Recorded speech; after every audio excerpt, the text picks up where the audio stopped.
Hello sir, வணக்கம். Welcome to சதா garden. இன்றைக்கி தோட்டத்தில் பார்க்குறோம், எல்லா செடி கொடிகளும் பசுமையாக இருக்குது, பூச்சி தொல்லை இல்லாமல் இருக்குது. மாங்கன்னை பார்க்குறோம், ரொம்ப பசுமையாக இருக்குது. இந்த வெயில் காலத்திலும் அது சிறந்து விளங்கி இருக்குது. அப்படியே மற்ற செடிகளையும் பார்க்குறோம், எல்லாமே சிறந்து விளங்குது. இதுக்கு காரணம் நம்முடைய ஆர்கானிக் ஃபெர்டிலைசர், ஆர்கானிக் பூச்சிக்கொல்லி மருந்துகள் தான். ஆர்கானிக்கை பயன்படுத்தும் போது நமக்கு செடிக்கு நல்லது. அந்த காய்கனிகள் வரும்போது அதை சாப்பிடுகின்ற நமக்கும் நல்லது. இயற்கை அது நமக்கு 100 ஆண்டுகள் நம்மளை வாழ வைக்கும், நோய் நொடிகள் இல்லாமல் நம்மளை செய்யும். கடையில் வாங்குகிற அந்த பழங்கள், காய்கறிகள், கனிகள் எல்லாமே உரம் போட்டு பூச்சி மருந்து தெளித்து செய்கின்ற அந்த விளைவினால் வந்த காய்கறிகள், அது உடம்புக்கு நல்லதில்லை. இப்போ இதை பாருங்கள், இந்த கத்திரிக்காய் பாருங்கள், ஆர்கானிக் முறையில் விளைவிக்கப்பட்ட கத்திரிக்காய் எப்படி இருக்குன்னு பாருங்கள். இதை நம்ம சாப்பிடும்போது நம்ம உடம்புக்கும் நல்லது, நம்ம மனதுக்கும் நல்லது. இதை பார்க்கும் பொழுதே நமக்கு ஒரு சந்தோஷத்தை விளைவிக்கும். இதெல்லாம் பலவிதமான ஆர்கானிக் ஃபெர்டிலைசர், ஆர்கானிக் இன்செக்டிசைடை பயன்படுத்தி நம்ம இது பண்ணுறோம். இதில் எந்த விதமான வீரியமும் கிடையாது. இது நம்ம நார்மலாக பயன்படுத்துகின்ற நம்ம வீட்டில் இருக்கின்ற பொருட்களை வச்சு தயாரிக்கிறது தான். இன்றைக்கி நம்ம வீட்டில் இருக்கிற ஒரு பொருளை வச்சு தான் தயாரிக்க போகிறோம். உங்கள் பார்வைக்கு இந்த பாருங்கள், கொய்யா பழத்தை பார்க்குறோம், எப்படி இருக்குன்னு பாருங்கள். இந்த இலைகளை பாருங்கள், அந்த குருத்தை பாருங்கள், அந்த காயை பாருங்கள், எப்படி இருக்குன்னு பாருங்கள். எப்படி அழகாக வந்திருக்குன்னு பாருங்கள். 2 காய் இருக்குது. அது இலைகளை பாருங்கள், குருத்துகள் எப்படி வந்திருக்குன்னு பாருங்கள். சின்ன செடியிலேயே இவ்வளோ குருத்துகள் வந்திருக்குன்னா நம்ம பயன்படுத்துகின்ற ஆர்கானிக் ஃபெர்டிலைசர்ஸ் தான். இப்போ இன்றைக்கி நம்ம என்ன பண்ண போகிறோம், வீட்டில் நம்ம என்ன பண்ணுறோம், எலுமிச்சை சோறு தயாரிக்கிறோம். எலுமிச்சை சோறு தயாரித்த பின்னாடி ஒரு 5 பழம் 6 பழம் கட் பண்ணுறோம், அதை தூக்கி போடுறோம். வேறு எதுக்குமே அது பயன்படுத்துறது இல்லை.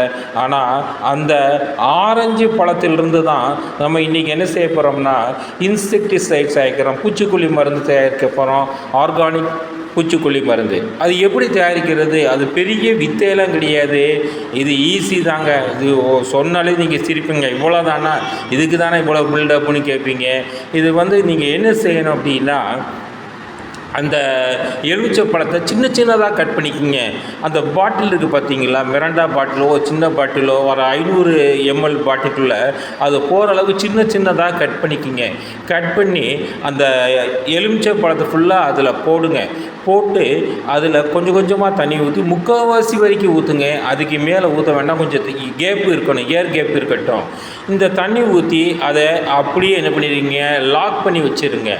லாக் பண்ணி வச்சுட்டு அது என்ன பண்ணுறீங்கன்னா, ஒரு நாளைக்கு 2 தடவை குளுக்குங்க. காலையில் ஒரு தடவை குளுக்குங்க, சாயங்காலம் குளிக்க மட்டும் வைங்க. வேறு எதுவும் திறந்தெல்லாம் பார்க்க தேவையில்லை. அதில் உங்களுக்கு என்ன ஆகும், சிட்ரிக் ஆசிட் ஃபார்ம் ஆகி அந்த நொதித்தல் வினையினால் ஒரு இன்செக்டிசைடு உருவாகிருக்கும். அது மருந்தாக நமக்கு பயன்படுகிறது. அது 1 வாரம் வைத்திருந்தாலே அது சிறந்த இன்செக்டிசைடு ஆயிரும். அதை நம்ம செடிக்கு தெளிக்கும் பொழுது ஆர்கானிக் முறையில் அது செடிக்கும் பாதிப்பும் கிடையாது, நம்ம உடம்புக்கும் நல்லது. செடியும் உள்ள பூச்சிக்கொல்லிகளில் அந்த எல்லா விதமான பூச்சிகளும் இதை அழித்து விடும். இதுக்கு ஒரு ஈஸியான மெத்தட் தான். இதை இந்த பதிவில் பார்ப்போம். ஹலோ சார், இந்த பாருங்கள், இந்த எலுமிச்சம் தோலை இதில் கட் பண்ணி போட்டு இப்போ 1 வாரம் ஆயிடுச்சு. எப்படி நொதிச்சிருக்குன்னு பாருங்கள். இங்கே பாருங்கள், அந்த எலுமிச்சை பழம்லாம் பீஸாகி கரைஞ்சி போய் எப்படி இருக்குன்னு பாருங்கள். இது மிக சிறந்த கிருமி நாசினியாக பயன்படும், பூச்சிக்கொல்லியாக பயன்படும். இது நம்ம வீட்டில் நம்ம ஈஸியாக செய்கிறது. நம்ம தூக்கி போடுற எலுமிச்சை தோலிருந்து நம்ம இது பண்ணுறோம். இது போட்டு 1 வாரம் நம்ம தண்ணி ஊற்றி வச்சோம்னா இதை பாருங்கள் எப்படி இருக்குன்னு பாருங்கள். இந்த மாதிரி கரைசல் ரெடி ஆயிரும். இந்த கரைசலை கொஞ்சமாக ஊற்றி நம்ம ஸ்ப்ரேயில் ஊற்றி நம்ம அதை தண்ணியில் ஊற்றி அடிக்கும்போது நமக்கு அது சிறந்த பூச்சிக்கொல்லியாக பயன்படுகிறது. நமக்கு காசு இல்லாமல் மிக எளிமையான வீட்டிலே தயாரிக்கிற பூச்சிக்கொல்லியாக இது பயன்படுகிறது. இதில் லெமன் இருக்கிறதுனால அந்த எஃபெக்ட்டுக்கு அந்த பூச்சிகள், மாவு பூச்சி மற்ற எல்லா பூச்சிகளும் இருந்த இடம் இல்லாமல் போயிடும். அவ்வளோ சிறந்த அருமருந்து இந்த லெமன் பூச்சிக்கொல்லி. இங்கே பாருங்கள். ஓகே, இது எப்படி உபயோகிக்கிறது அப்படிங்கிறத பார்ப்போம். இப்போ பாருங்கள், இப்போ இந்த பூச்சிக்கொல்லியிலிருந்து கொஞ்சம் எடுத்தால் போதும். ரொம்ப நாள் ஆனதுனால இதில் எஃபெக்ட் ரொம்ப இருக்கும். ரொம்ப எடுத்துடாதீங்க. அளவுக்கு மிஞ்சினா அந்த செடி பாதிக்கப்படும். அதனால் அதை பாருங்கள்.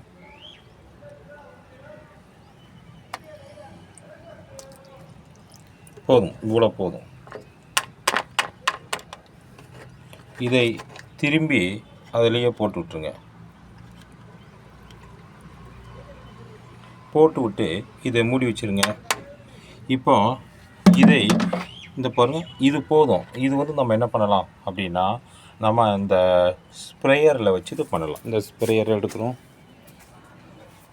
நம்ம ஸ்ப்ரேயரில் ஏற்கனவே முக்கால்வாசி தண்ணி ஊற்றி வச்சுருக்கோம்.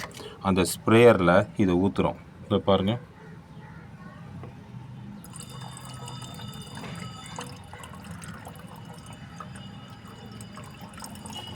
போதும், ரொம்ப வேண்டாம். ஸ்ட்ராங்காக இருக்கிறதுனால கொஞ்சம் ஊற்றிக்கலாம். ரொம்ப இருந்தால் செடிகள் பாதிக்கப்படும். இந்த அளவு ஊற்றிக்குவோம். ஊற்றிக்கிட்டு இதை லாக் பண்ணி ஸ்ப்ரே பண்ண போகிறோம். எப்படி பண்ண போகிறோங்கிறத பார்ப்போம். இப்போ பாருங்கள், இந்த ஸ்ப்ரேயரை எடுத்துட்டோம். நல்லா குலுக்கிக்கிட்டோம். நம்ம அதை அடிச்சிட்டோம். இந்த பாருங்கள், எல்லா செடிக்கும் நல்லா வர மாதிரி அடிங்க. இப்போ பாருங்கள்,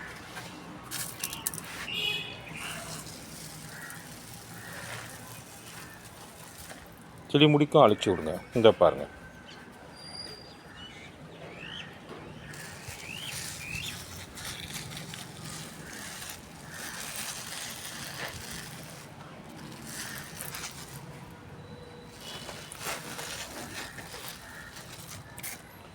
இங்கே பாருங்கள்.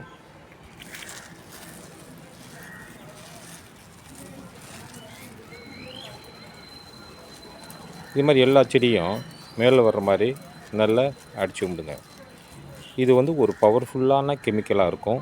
இதே மாதிரி இந்த மிளகாய் செடிக்கும் அடித்து விடுங்க. இங்கே பாருங்கள்.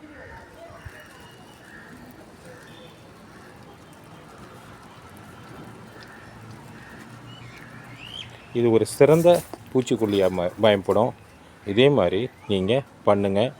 உங்கள் வீட்லேயும் உள்ள செடிகளை பாதுகாருங்க. இந்த பதிவு உங்களுக்கு பிடிச்சிருந்தா எங்கள் சதா கார்டனுக்கு ஒரு சப்ஸ்கிரைப் பண்ணுங்கள், ஒரு லைக் பண்ணுங்கள், ஒரு ஷேர் பண்ணுங்கள். தேங்க்யூ.